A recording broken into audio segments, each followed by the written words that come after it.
7টি দেশকে নিরাপদ বিবেচনা করে বুধবার একটি তালিকা প্রকাশ করেছে ইউরোপীয় ইউনিয়ন, যে তালিকায় রয়েছে বাংলাদেশও।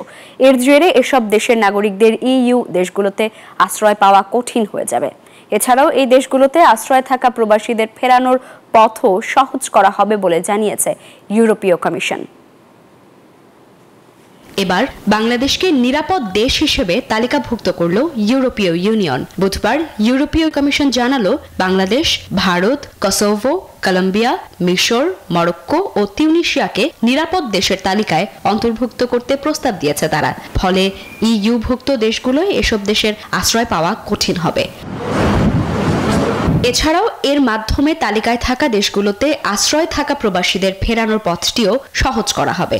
যদিও ইইউ এর এই উদ্যোগের সমালোচনা করছে মানবাধিকার সংস্থাগুলো, কারণ এখন আশ্রয় আবেদনগুলো দ্রুত সময়ের মধ্যে নিষ্পত্তি করতে পারবে ইউরোপীয় দেশগুলোর সরকার।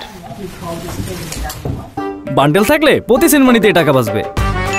বিকাশ সেনমানি বান্ডেল কিনে জিতুন প্রতি লেনদেনে। শরণার্থী বিষয়ক ইইউ কমিশনার ম্যাগনাস ব্রুনার বলেন, অনেক সদস্য রাষ্ট্রের অসংখ্য আশ্রয় আবেদন জমা পড়ে গেছে। এগুলো নিয়ে দ্রুত সিদ্ধান্ত নেওয়াকে এখন সমর্থন করতে পারেন তারা। এই সিদ্ধান্ত ইউরোপে রাজনৈতিকভাবে এবং সামাজিক নিরাপত্তাহীনতা দেখিয়ে আশ্রয় নেওয়া ব্যক্তিদের জন্য বড় ধরনের বিপদ সংকেত বলেই মনে করছেন বিশ্লেষকরা। এসব কারণ দেখিয়ে ইউরোপে আশ্রয়ে রয়েছেন বহু বাংলাদেশি।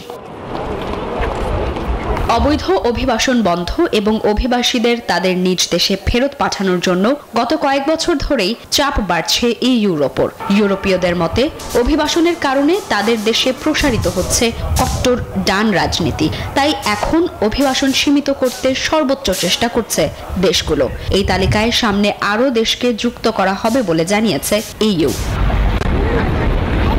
Desk report, news 24।